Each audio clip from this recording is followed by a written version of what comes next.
El cielo, el infierno, la eternidad, el destino eterno de 8.000 millones de personas en vida ahorita, el destino de 150.000 millones de humanos que han existido hasta ese momento.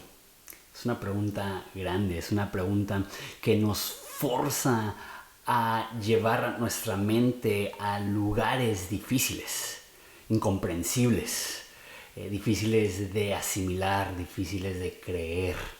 Sin embargo, esos son temas que particularmente el Nuevo Testamento y Jesús hablan abiertamente y muy seguido. Quiero en esta serie ir más a fondo en estos temas tan importantes: el cielo, el infierno y todo lo que está en medio. ¿Qué habla la Biblia acerca de la eternidad?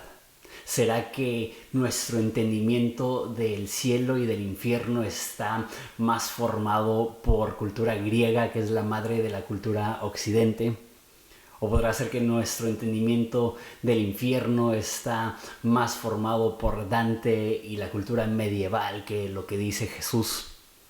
Es curioso porque conforme más estudio la Biblia veo que hay muchas cosas que asumimos que son blanco y negro, que la Biblia es profundamente evidente en lo que es el destino de los seres humanos y la eternidad y el cielo y el infierno. Y la realidad es que en mi experiencia la mayoría de cristianos tienen quizá un entendimiento muy superficial, pero seguido tienen un entendimiento falso de algo que es de lo más básico, algo que es de lo más importante. ¿Dónde van a descansar nuestras almas? Si es que van a descansar, ¿cómo será el cielo? ¿Qué es lo que la Biblia dice acerca de las cosas específicas en el cielo o en el infierno? Porque habla muchísimo al respecto de esto. Cuando hablamos de la eternidad, es un tema emocionalmente cargadísimo. Es difícil entender y comprender cómo puede haber un destino que está lleno de felicidad y gozo y emoción y perfección y serenidad, y hay otro que está lleno de dolor y miseria y tormento y sufrimiento, y que ambos lugares son eternos, y que para no ir al lugar malo e ir al lugar bueno necesitas fe en Jesús. Se dice fácil porque es parte de nuestra cultura mexicana o latinoamericana el creer que el cielo existe, el creer que el infierno existe. Es algo que nos han enseñado independientemente de nuestro trasfondo a casi todas las personas. Pero si nos sentamos a pensar que en el cielo van a pasar 100 años, nadie que está viendo este video, a menos de que alguien se lo muestre a un abuelito o una abuelita que tiene 100 años, nadie en ese video puede asimilar que son 100 años. La mayoría de personas mueren a los 80, 85. 1000 años. ¿Cómo sería pasar 1000 años? ¿Cómo sería pasar 10.000 años? Eso es desde el inicio de las culturas de los pueblos más antiguos que tienen un registro histórico. 10.000 años. ¿Cómo sería pasar 10.000 años sin morir, sin envejecer, y que fuera simplemente, en comparación de toda la eternidad, lo mismo que una milésima de un segundo? Que 10.000 años es nada más una parte, y después 100.000 y después 1.000.000 de años. Estaba escuchando a una persona hablando de finanzas y de la diferencia entre 1.000.000 de segundos y 1.000.000.000 de segundos, porque lo decimos y no suena tan diferente, pero 1.000.000 de segundos, y no tengo el dato, no lo escribí, es algo como 7 días. 1.000.000.000 de segundos son 32 años. De días a años. Esa es la diferencia entre 1.000.000 y 1.000.000.000. ¿Cuánto es la diferencia entre 80 años, que es lo que vive una persona normalmente, y 1.000.000 de años? ¿Y cómo tiene que ser el cielo para que después de 1.000.000 de años no estemos absolutamente hartos de todo? ¿Cómo puede ser eterno sin ser monótono? ¿Cómo puede ser eterno sin que sea fatigante? Te digo, es algo que es difícil de asimilar. Ahora, eso es un pensamiento bonito, un poco, como digo, difícil de asimilar, pero bonito. Pero ahora el infierno. ¿Alguna vez te has quemado? ¿Alguna vez te cayó una gota de aceite cuando estabas friendo tus empanadas y te cayó en la mano y gritaste y brincaste?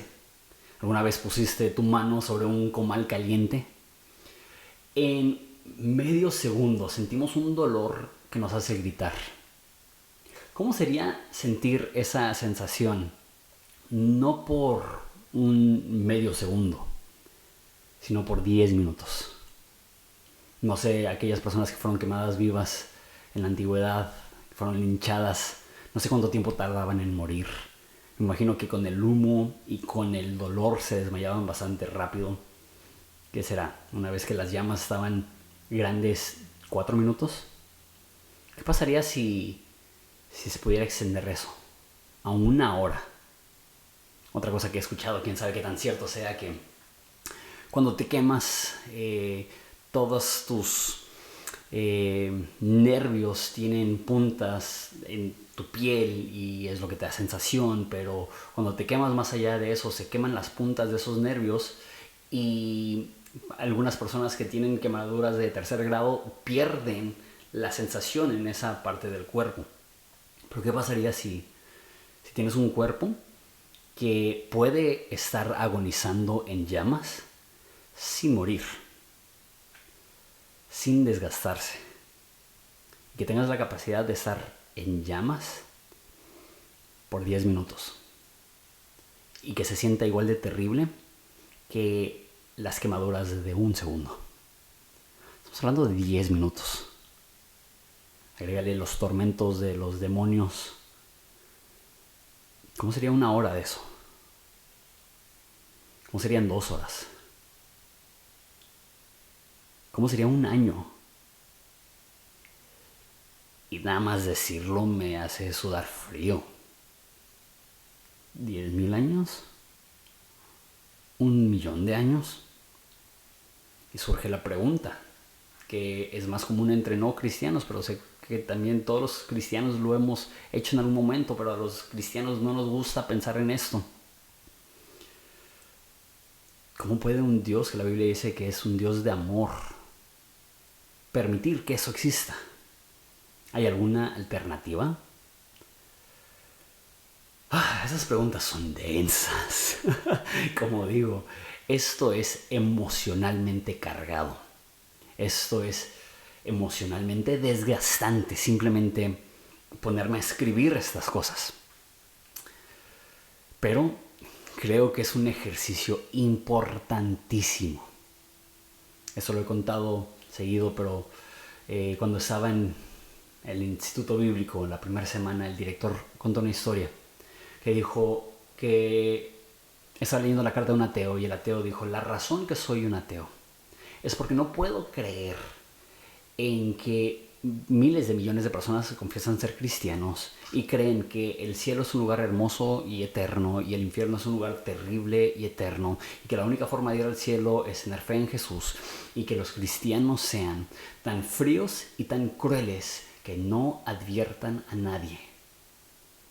Cuando realmente consideras las implicaciones del cielo, del infierno, del destino de los humanos, eso debe de provocar una urgencia por amar a Dios, obedecer a Dios, porque más personas puedan conocer el amor y el perdón de Jesús. Tengo mucho que quiero decir, pero empecemos ya a desglosar un poco qué es lo que vamos a estar haciendo. No tengo cronómetro, no sé cuánto tiempo llevo ya, pero te darás cuenta que al ritmo que voy no estamos avanzando muy rápido. La mayoría de videos en este canal eran de 5 a 10 minutos y voy a seguir creando contenido corto porque creo que es bueno tener contenido que se puede escuchar rápido, aparte del contenido más largo. Pero en esta serie, el cielo, el infierno y todo lo que está en medio, van a ser videos un poco más largos. Estoy calculando 30-35 minutos para cada video. Entonces, nada más para que estés enterado que este contenido va a ser un poco más largo, va a ser un poco más profundo, va a estar mucho mejor preparado porque realmente quiero que sea contenido que valga la pena, que te rete. Entonces, empecemos con el cielo, ¿va? Hay mínimo 3 etapas del cielo. Te explico lo que quiero decir. Y digo mínimo porque quizás sean 4 dependiendo de tu postura del milenio. Hay 3 etapas. La primera etapa se puede llamar el paraíso. Esto es el destino temporal de las personas que mueren entre Adán y la resurrección de Jesús. Nos vamos a enfocar prácticamente todo ese video en desglosar la primera etapa del cielo. La segunda etapa es la etapa actual, que es desde que Jesús resucita hasta que Jesús regresa. Así es el cielo ahorita, es diferente al cielo antes de la resurrección. Lo voy a explicar a fondo. Y es diferente al destino eterno. El cielo como es ahorita no es el destino final. El cielo una vez más va a tener una alteración absoluta cuando Jesús regrese. Eso se conoce como la Nueva Jerusalén. Entonces las 3 etapas del cielo es el paraíso, es el cielo actual y la Nueva Jerusalén. Digo que algunas personas podrían considerar 4 etapas del cielo porque aquellos que creen en un milenio literal que describe Isaías, Daniel y Juan en Apocalipsis, los que creen que el milenio va a ser una etapa literal, podemos ver diferencias entre el milenio y la Nueva Jerusalén. Entonces se podría hacer que hay 4 etapas, pero para simplificar y porque la mayoría de cristianos no creen en un milenio literal, aunque yo sí, nada más para aclarar, pero vamos a simplificar a 3 etapas del cielo. Ok. Hoy nos vamos a enfocar en cómo era el cielo antes de la muerte de Jesús. Pero quiero ir a la Biblia y quiero que toda esta serie sea totalmente saturada en la Biblia, porque una vez más, cuando algo es tan cargado emocionalmente, no quieres que lo que tú sientes que debe de ser o lo que tú sientes que tiene sentido dicte lo que crees, sino que lo que Dios ha revelado a través de la Biblia dicte lo que crees. Entonces, me voy a enfocar mucho en lo que dice la Biblia. Y curiosamente, esto es importante, en el Antiguo Testamento no hay ninguna mención de ir al cielo. Qué fuerte, ¿no? La gran mayoría de personas creen que esa es la parte más importante del cristianismo, es morir e ir al cielo. Cuando alguien predica es, ¿quieres ir al cielo cuando mueras? En el Antiguo Testamento esa frase e inclusive esa idea no existía. ¿Cuál era la idea del Antiguo Testamento acerca de lo que pasaba después de la muerte? El cielo sí se menciona en el Antiguo Testamento como el lugar donde Dios mora, pero no se menciona como el destino de la gente después de morir. Todas las menciones de la esperanza que las personas tenían de estar con Dios no era cuando morían. Todas las menciones hablan de lo que se conoce como la resurrección de entre los muertos. Y la mención más clara y famosa en el Antiguo Testamento de la resurrección de entre los muertos se encuentra en Daniel 12:2. Todo lo que voy a leer es de la Nueva Biblia de las Américas. Acaba de salir, está fascinante y es una de las versiones más fieles al lenguaje original. Entonces por eso lo voy a usar para esta serie. Normalmente cuando predico utilizo la NTV, que es un poco más fácil de leer, pero para algo como esto que importa mucho más la precisión de las palabras específicas a diferencia de transmitir el corazón detrás del versículo, vamos a hacer una traducción un poco más precisa. Daniel 12:2 dice: y muchos de los que duermen en el polvo de la tierra despertarán, unos para vida eterna y otros para ignominia, para desprecio eterno. Vergüenza, eso un sinónimo de ignominia. Dice que muchos de los que duermen en el polvo de la tierra, eso está hablando de gente que ha muerto, van a despertar. Unos van a despertar para vida eterna y otros para el desprecio eterno. Esa era la expectativa de los judíos, que un día iban a despertar de la tumba, y al despertar de la tumba es cuando iban a entrar a la vida eterna. Salmo 49, 14 y 15 dice: como ovejas son destinados para el Seol, la muerte los pastoreará.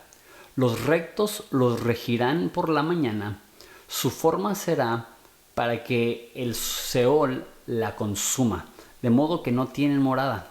Pero Dios redimirá mi alma del poder del Seol, pues Él me recibirá. Entonces, aquí somos presentados a esa palabra que va a ser súper importante y más importante cuando empezamos a hablar del infierno, Seol. Esta es una palabra hebrea que literalmente se traduce tumba, pero tiene más la idea del inframundo, del lugar donde moran las almas de los difuntos. El Antiguo Testamento enseña que al morir la gente va al Seol. Inclusive el salmista dice: no dejarás mi alma en el Seol, admitiendo que él iba a bajar al Seol, y también era una profecía de lo que iba a suceder con Jesús, que Jesús también iba a bajar al Seol. Más de eso en un momento. Entonces, cuando pienses Seol, piensa en el inframundo. Sé que es difícil usar la palabra inframundo sin pensar en, no sé si vieron la película de Hércules donde sale el Hades y es como una neblina donde las almas están flotando. O sea, esa es la idea que viene a mi mente. No es así. No es así. Pero sí, imagínate como una dimensión espiritual donde están las almas de los muertos. Bueno, mínimo antes de Jesús ahí es donde estaban todos los muertos. Dice Isaías 26, 19. Sus muertos vivirán, sus cadáveres se levantarán. Moradores del polvo despierten y den gritos de júbilo, porque tu rocío es como el rocío del alba, y la tierra dará luz a los espíritus. Entonces aquí una vez más, una declaración muy evidente, clara, de la resurrección de entre los muertos. Sus cadáveres se levantarán, los que moran en el polvo se despertarán y darán gritos de júbilo. La tierra dará a luz a los espíritus. Muy poético, muy interesante. Esa es una de las menciones más antiguas de la resurrección de entre los muertos. Eso es Job, que Job fue el primer libro en escribirse del Antiguo Testamento. Yo sé que mi Redentor vive, y al final se levantará sobre el polvo, y después de deshecha mi piel, aún en mi carne veré a Dios, al cual yo mismo contemplaré. Después de deshecha mi piel, aún en mi carne veré a Dios. Esas son unas 6 menciones de muchísimas menciones en el Antiguo Testamento acerca de la esperanza que tenían de la resurrección. De hecho, cuando Pablo estaba preso y está en una especie de juicio, había 2 bandos de líderes religiosos, saduceos, que no creían en la resurrección de entre los muertos, los fariseos, que sí creían en la resurrección de entre los muertos. Pablo dice: yo soy fariseo y por la esperanza de la resurrección se me acusa. Entonces Pablo dice: el resumen de mi creencia en Dios es que yo creo en la resurrección de entre los muertos. Y en ese momento no estaba hablando de la resurrección de Jesús, que la resurrección de Jesús es el pináculo de lo que creemos como cristianos. En ese momento está hablando de nuestra resurrección de entre los muertos, como humanos. Voy a hablar mucho más de eso adelante, pero los judíos morían no con la expectativa de morir y ser trasladados directamente a la presencia de Dios, sino de morir y en la resurrección ver a Jesús. Entonces, el Antiguo Testamento absolutamente tiene un cielo.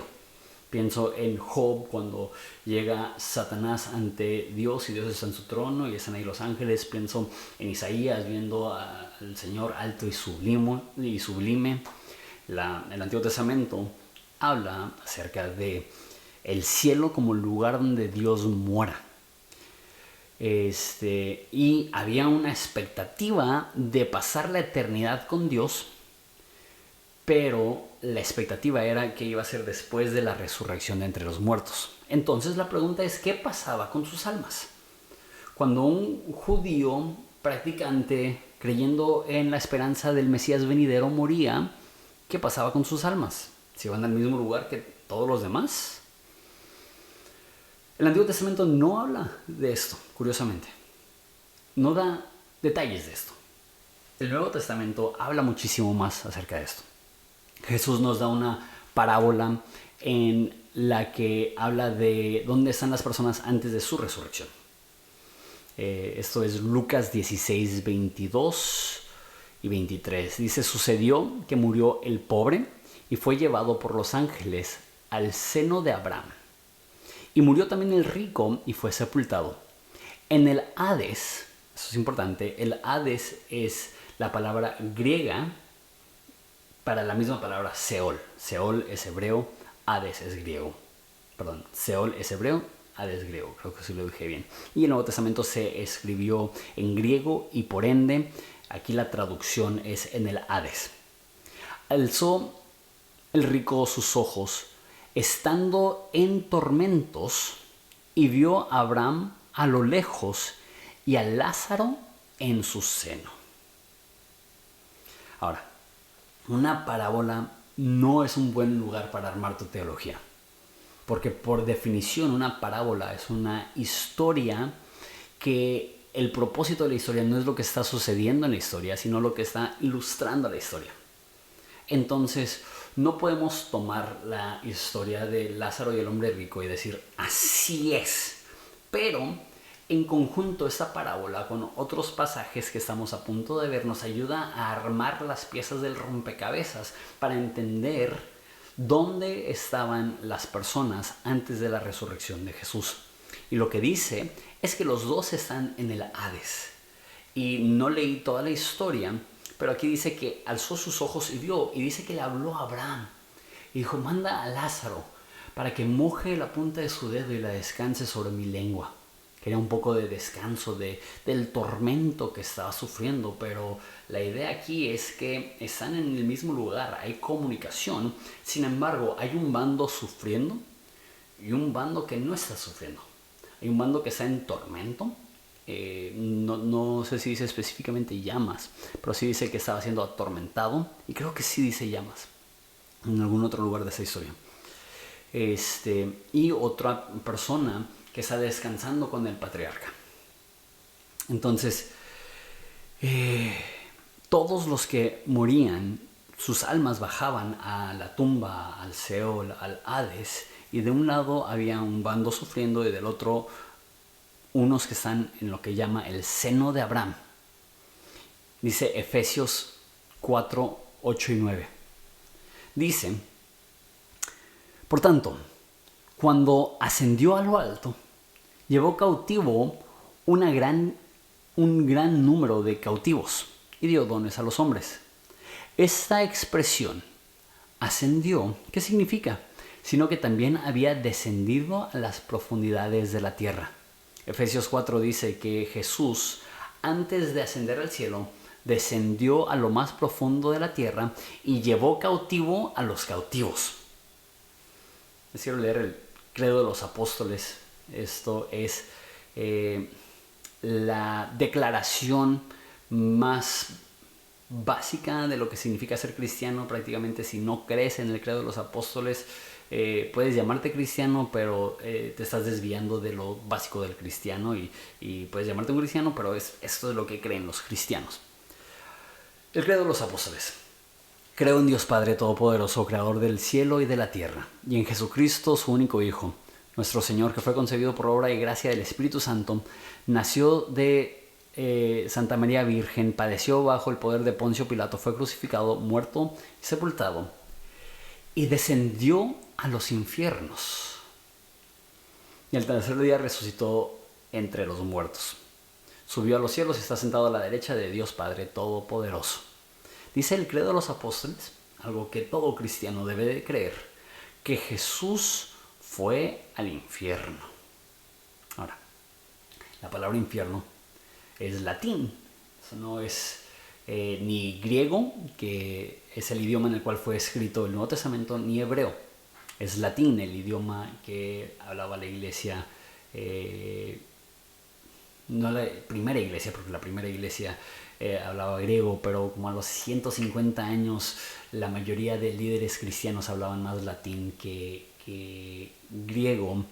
Y la palabra infierno para nosotros ya tiene una imagen muy precisa, pero originalmente la palabra infierno tiene el mismo significado que Seol o que Hades. Es la idea del inframundo, es la idea del lugar donde van las almas después de la muerte. Velo así. Entonces, pareciera el credo de los apóstoles decir que Jesús bajó al infierno a continuar con su sufrimiento. Creo que eso es lo que yo creía la primera vez que escuché el credo de los apóstoles, que Jesús no únicamente sufrió en la cruz, sino que después de haber muerto había un sufrimiento adicional en el infierno. Pero la pregunta es, ¿qué pasó cuando murió Jesús? Dice Lucas 23:43. Entonces Jesús le dijo, en verdad te digo, hoy estarás conmigo en el paraíso. Entonces, ¿cuál es? ¿Fue al paraíso? ¿Fue al Seol? ¿Fue al infierno?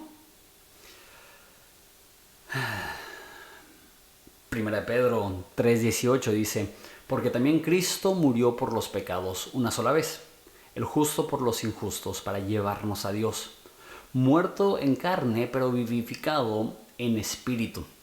Y el espíritu también fue y predicó a los espíritus encarcelados. En el espíritu también fue y predicó a los espíritus encarcelados.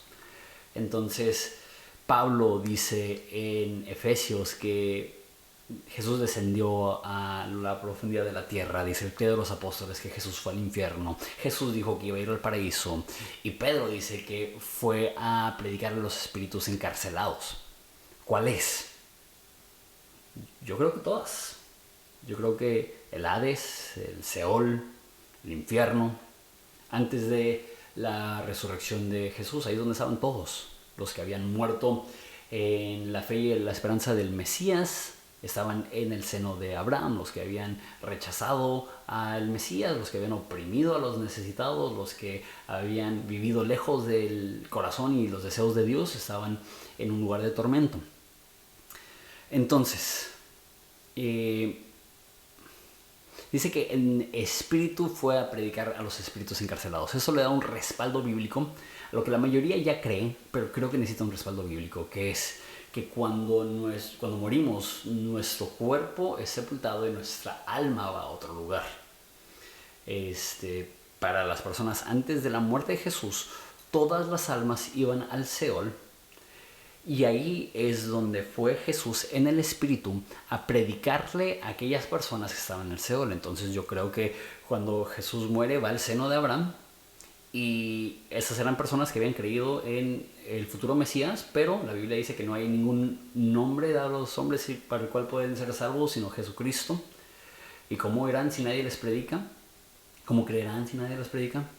Entonces, no es suficiente simplemente haber creído en la ley de Dios, sino que necesitaban creer específicamente en Jesús. Entonces llega Jesús y le predica a las personas post-mortem en el seno de Abraham y les dice, yo soy el Mesías, estaban esperándome a mí, yo soy el cumplimiento de todas sus esperanzas y todas las promesas acerca de la esperanza de Israel. Y en ese momento las personas creen, y en la resurrección de Jesús Él se los lleva, Él resucita con ellos.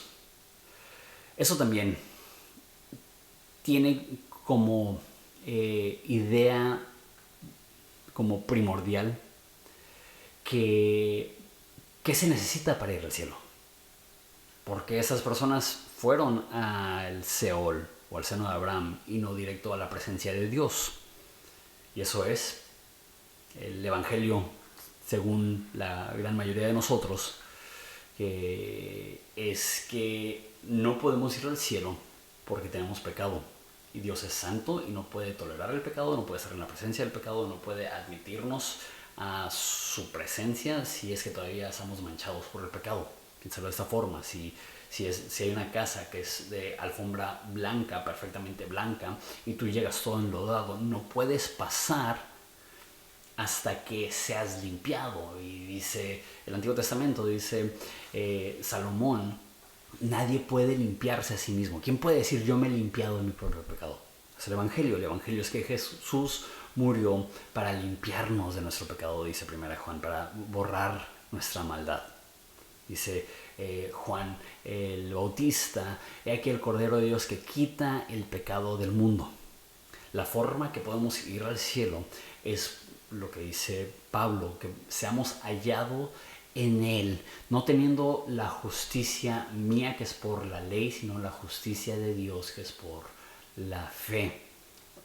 Otra forma de decirlo es que cuando tenemos una relación con Jesús y confiamos en su muerte, Él nos limpia de todo lo que nos descalificaba ir al cielo, ir a la presencia de Dios. Antes de que Jesús muere, las personas no podían estar totalmente limpias, estaban confiando en un sistema incompleto. La sangre de un animal no podía limpiarles para siempre, por eso tenía que morir Jesús como el sustituto perfecto.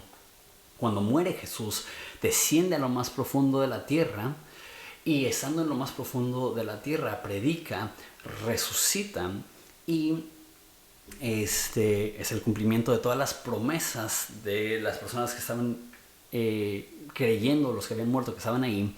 Y eso es tan intenso que dice Mateo que muchos resucitan con Jesús. Ahora, este pasaje no lo entiendo. Muchas de las cosas de las cuales voy a hablar ni entiendo al 100 y tengo algunas que tengo posturas, pero soy muy abierto a estar equivocado. Ese es un pasaje que no entiendo, pero es dentro del tema que estamos hablando.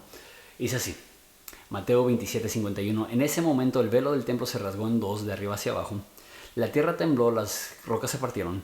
Dice, y los sepulcros se abrieron. Los cuerpos de muchos santos que habían dormido resucitaron y salieron de los sepulcros después de la resurrección de Jesús y entraron en la santa ciudad y se aparecieron a muchos. Es un versículo que quizá no hayas escuchado. Críticos de la Biblia dicen que la Biblia enseña de zombies porque se abren literal, se abren las tumbas y salen las personas de los sepulcros y se le aparecen a muchos. ¿Cómo explicas eso? No lo sé. Pero como que es esta idea que habían espíritus, dice aquí, los santos que habían dormido y se levantan.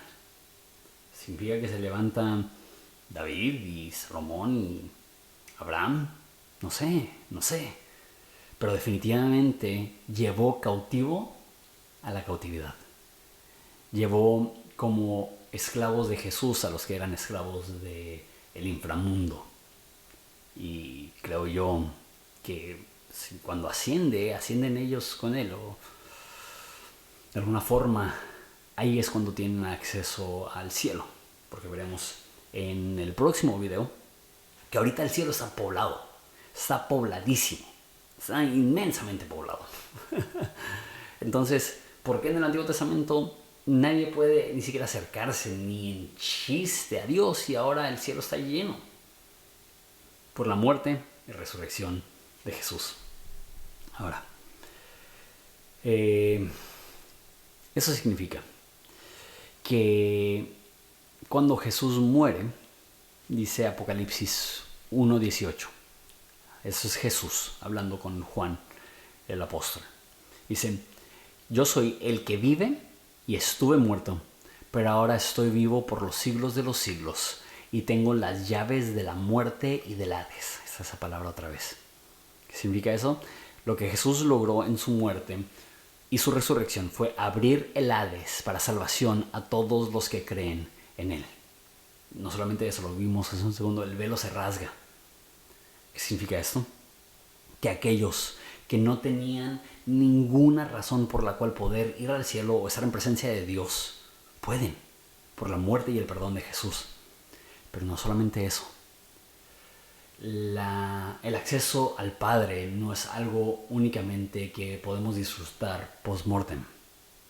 El velo se rompe, el lugar santísimo que albergaba la presencia de Dios mismo es abierto y pasa de que nadie puede acercarse a Dios a lo que nos dice Hebreos: acerquémonos pues confiadamente al trono de gracia. La muerte de Jesús, su resurrección, lo cambia todo. No solamente tenemos acceso post-mortem a Dios, tenemos acceso en vida a Dios. Dice Daniel que después de la resurrección van a resucitar la vida eterna. Pero Jesús dice: el que vive y cree en mí no morirá eternamente. Dice Jesús que de tal manera amó Dios el mundo que dio a su Hijo para que todo aquel que en Él cree no se pierda. Vamos a hablar más de eso un poco más adelante, sino tenga vida eterna. Jesús no se espera a que mueras para inaugurar el acceso a la presencia de Dios. En el momento que entablas una relación con Jesús, se te abre el acceso a la presencia de Dios mismo. En ese caso, el cielo no es únicamente el retirar el pecado y el cuerpo del pecado de ti. El cielo es una continuación de algo que inició el momento que entablas una relación con Jesús. Y eso es: estás con el Padre, ahorita. Dice Efesios: hemos sido bendecidos con todas bendiciones espirituales en lugares celestes. Ahorita tienes acceso a Dios. Ahorita tienes acceso al Padre. Ahorita Él te escucha. Ahorita Él te ve. Ahorita Él te ama. Y en muerte, por la muerte y resurrección de Jesús, tienes acceso a Dios. Tienes acceso al Padre. Es importante, ya para terminar, que la resurrección de Jesús inaugura una nueva etapa en el cielo. Antes de la muerte y resurrección de Jesús, el cielo estaba poblado únicamente por ángeles y Jesús y el Dios, el Padre, el Espíritu Santo. Pero después de la resurrección de Jesús, el cielo se pobla también de cristianos, de gente que había confiado en Jesús. Y lo digo de esta forma: la resurrección de Jesús inaugura una segunda etapa del cielo. Eso es importante porque voy a enseñar algo en 2 videos, que es que en la segunda venida de Jesús, el cielo una vez más va a ser transformado. Y el cielo como está ahorita no va a estar así siempre. Ahora, es importante creer que el cielo ya cambió una vez, porque nos enseña que el cielo no es estático. Las personas asumen que porque Dios no cambia, que el cielo no cambia. Las personas asumen que porque Dios es inmutable, que eso también es una característica del cielo. No lo es. El cielo sí cambia. El cielo ya cambió. Y el cielo va a cambiar una vez más. Y eso se escucha hasta hereje, pero no lo es, porque una vez más, muchas veces le damos atributos a Dios al cielo que no debería tener el cielo. Y si podemos creer que una vez ya cambió, absolutamente cambió por la muerte de Jesús, podemos creer que en la segunda venida de Jesús va a cambiar una vez más. En la resurrección de nosotros de entre los muertos va a cambiar mucho, una vez más. Esa fue la primera etapa del cielo. Ahora, antes de terminar, sé que ya pegué el clímax cuando estaba diciendo que Jesús, su muerte y su resurrección nos da acceso al Padre. Eso es como lo más importante de ese primer video. Pero creo que es importante aclarar que hay algunas posturas alternas a lo que enseña. Hay algunas personas que simplemente no han considerado este tema y simplemente asumen que los del Antiguo Testamento al morir iban al cielo desde que morían, como los cristianos del Nuevo Testamento, que David muere y va directamente al cielo. Creo que ya vimos evidencias que eso no es así. Sin embargo, hay muchos que creen que los judíos que seguían la ley y creían en el Mesías iban al cielo directamente al morir.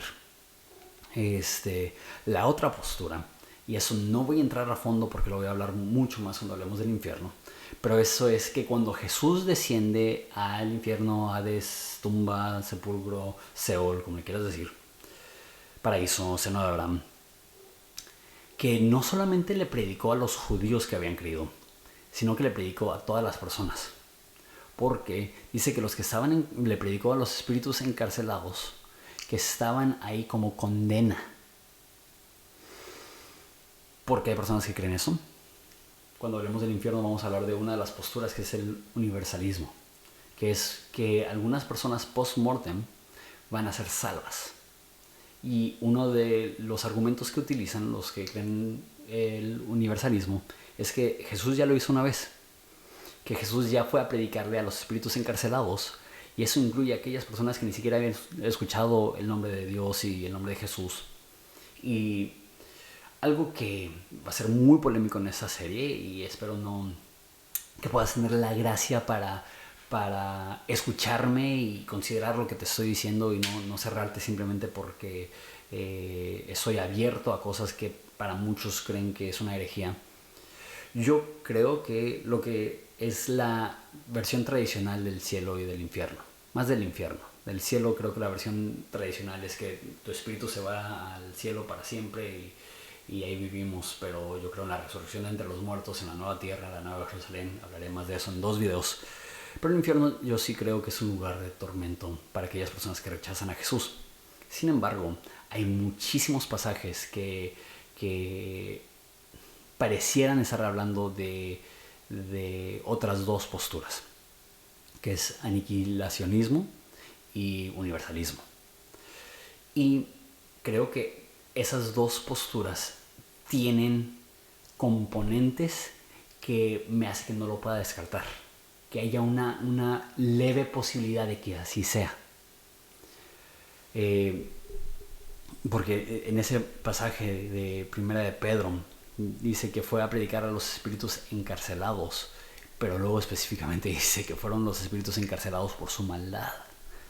No es más, lo que yo creo es lo que dije al principio, que en la parábola de Lázaro y el hombre rico, que en el Seol, antes de la resurrección de Jesús, ahí estaba el seno de Abraham, donde estaban aquellas personas que habían creído en la esperanza del Mesías, y un lugar de tormento, que es donde estaba el hombre rico. Eso es lo que creo. Pero los universalistas creen que Jesús fue y le predicó a todo mundo, dándole a todo mundo una oportunidad de creer en Jesús. Una vez más, también el pasaje que leímos en Mateo, donde se abren las tumbas, dice que se abren las tumbas de los santos. Entonces, una vez más, yo creo que fue y le predicó a aquellas personas que ya habían creído en el Mesías, pero pues existe esa pequeña posibilidad de que no. Y una vez más le da una postura interesante a aquellas personas que dicen que esa fue una oportunidad que Dios le dio a aquellas personas que no habían escuchado el nombre de Jesús, a poder responder a Jesús, a su predicación. ¿Es cierto? Lo dudo, pero el hecho que lo dude no significa que no haya una pequeña posibilidad de que sea así. Así fue el cielo, el paraíso, el seno de Abraham. Ahora el cielo es el lugar donde Jesús reina, sentado a la diestra del Padre, con millares de santos adorándole a una voz. Eso es lo que veremos en el próximo video. Dios te bendiga.